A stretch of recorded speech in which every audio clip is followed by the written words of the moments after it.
भारत के लिए अगला मल्टी बिलियन डॉलर का मौका एव नहीं, बल्कि सस्टेनेबल एविएशन फ्यूल है, और ये 3 स्टॉक्स इससे सबसे ज्यादा फायदा उठा सकते हैं। आइए जानते हैं। हवाई यात्रा के क्षेत्र से कार्बन उत्सर्जन कम करना सबसे मुश्किल कामों में से एक है, क्योंकि ज्यादा ऊंचाई पर बैटरी काम नहीं करती और लिक्विड फ्यूल का कोई आसान विकल्प भी नहीं है। कच्चे तेल की जगह रिन्यूएबल फीडस्टॉक से बनने वाला सस्टेनेबल एविएशन फ्यूल इस इंडस्ट्री की पसंदीदा पसंद बन गया है। इसके उत्पादन का एक बहुत ही उम्मीद जगाने वाला तरीका एक ऐसे मॉलिक्यूल पर आधारित है जिसके बारे में ज्यादातर लोगों ने कभी नहीं सुना होगा, आइसोब्यूटेनॉल। गन्ने, अनाज या बायोमास से बनने वाले और फिर केमिकल प्रोसेस से जेट फ्यूल में बदले जाने वाले इस ईंधन से भारत को एक मौका मिलता है कि वो तकनीक को पूरी तरह से बाहर से मंगाने के बजाय देश में पहले से मौजूद फसलों और इंफ्रास्ट्रक्चर का इस्तेमाल करके घरेलू सैफ सप्लाई चेन बना सके।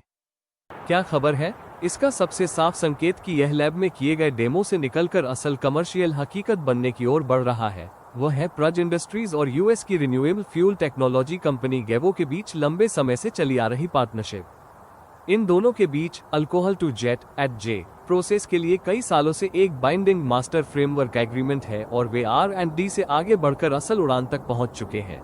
2023 में पुणे और दिल्ली के बीच एयर इंडिया की एक उड़ान इसी पार्टनरशिप के तहत बने सैफ सस्टेनेबल एविएशन फ्यूल से भरी गई थी और भारतीय वायुसेना ने ASTM स्पेसिफिकेशंस के आधार पर इसके एक सैंपल का अलग से टेस्ट करके उसे मंजूरी भी दी थी।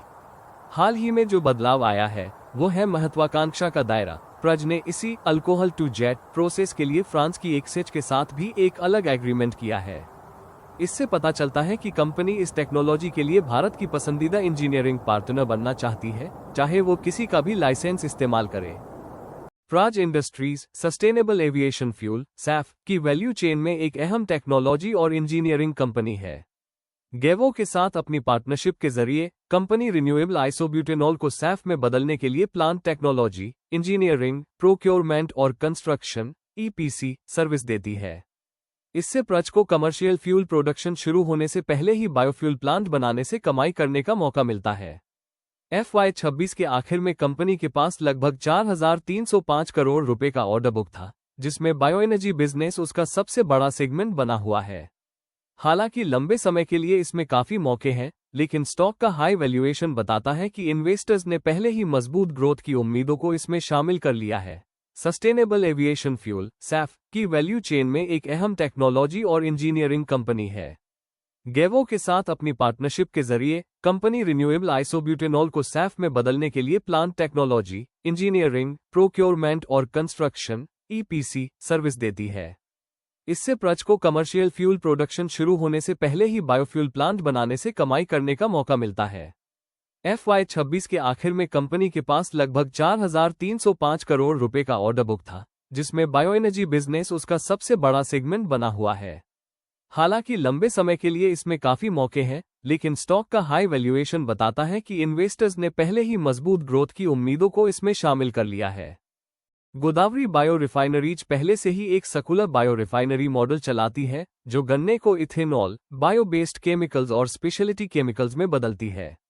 वित्त वर्ष 2026 में इसके बायो बेस्ड केमिकल्स बिजनेस से लगभग 578 करोड़ रुपए की कमाई हुई, जो कंपनी के कुल रेवेन्यू का लगभग 29% था। ज्यादा मार्जिन वाले स्पेशलिटी केमिकल्स की हिस्सेदारी भी बढ़ रही है, जो बेहतर प्रोडक्ट रियलाइजेशन को दिखाता है। मजबूत प्रोसेसिंग और R&D क्षमता के कारण कंपनी बायो आइसोब्यूटेनॉल, जो सस्टेनेबल एविएशन फ्यूल यानी SAF के लिए एक जरूरी रॉ मटेरियल है, का उत्पादन करने के लिए अच्छी स्थिति में है, क्योंकि इसकी मांग बढ़ रही है। अगर SAF इंडस्ट्री का दायरा बढ़ता है तो गोदावरी बायो रिफाइनरीज को इससे बड़ा फायदा हो सकता है। बलरामपुर चीनी मिल्स भारत की सबसे बड़ी इंटीग्रेटेड चीनी उत्पादक कंपनियों में से एक है। इससे उसे इथेनॉल और बायो आइसोब्यूटेनॉल बनाने के लिए जरूरी मुख्य कच्चे माल यानी गन्ने तक सीधी पहुंच मिलती है। कंपनी चीनी के अलावा दूसरे क्षेत्रों में भी अपना विस्तार कर रही है।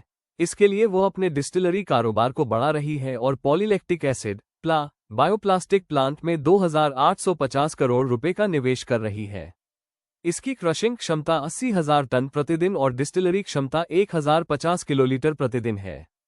फीडस्टॉक पर इस मजबूत कंट्रोल की वजह से बलरामपुर को एक कॉम्पिटिटिव फायदा मिलता है, खासकर तब जब सस्टेनेबल एविएशन फ्यूल (SAF) की मांग में जबरदस्त बढ़ोतरी हो। जैसे जैसे बायोफ्यूल इकोसिस्टम का विस्तार हो रहा है, कंपनी रिन्यूएबल फीडस्टॉक की बढ़ती मांग से फायदा उठाने की अच्छी स्थिति में है। इसमें एक्सपोजर क्या है? ये तीनों कंपनियां सीधे तौर पर एक दूसरे की प्रतिस्पर्धी नहीं है, बल्कि sustainable aviation fuel Saif value chain के अलग अलग चरणों का हिस्सा है। प्रज इंडस्ट्रीज का एक्सपोजर सबसे ज्यादा और तुरंत है, क्योंकि यह अपने ईपीसी बिजनेस के जरिए बायोफ्यूल प्लांट बनाकर रेवेन्यू कमाती है। गोदावरी बायो रिफाइनरीज में भविष्य की संभावनाएं हैं, क्योंकि इसके पास स्पेशलिटी केमिकल्स और बायो आइसोब्यूटेनॉल की क्षमताएं हैं, जबकि बलरामपुर चीनी मिल्स को बायोफ्यूल के लिए जरूरी कच्चे माल यानी गन्ने पर अपनी मजबूत पकड़ से अप्रत्यक्ष रूप से फायदा मिलता है। जैसे जैसे भारत में सैफ इकोसिस्टम का विस्तार होगा, हर कंपनी को अपने अपने तरीके से फायदा हो सकता है, जो इस बात पर निर्भर करेगा कि इंडस्ट्री कैसे आगे बढ़ती है।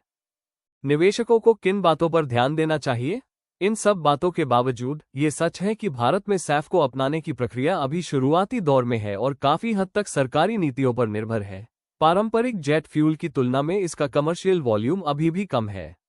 निवेशकों को इस बात पर नजर रखनी चाहिए कि क्या प्रज की गेवो और एक्सेच के साथ पार्टनरशिप असल में रिफाइनरी ऑर्डर में बदलती है और क्या उनके कॉन्ट्रैक्ट की वैल्यू का खुलासा होता है, क्योंकि इस क्षेत्र में एमओयू और फ्रेमवर्क एग्रीमेंट अक्सर शुरुआती घोषणाओं की तुलना में धीमी गति से आगे बढ़ते रहे हैं।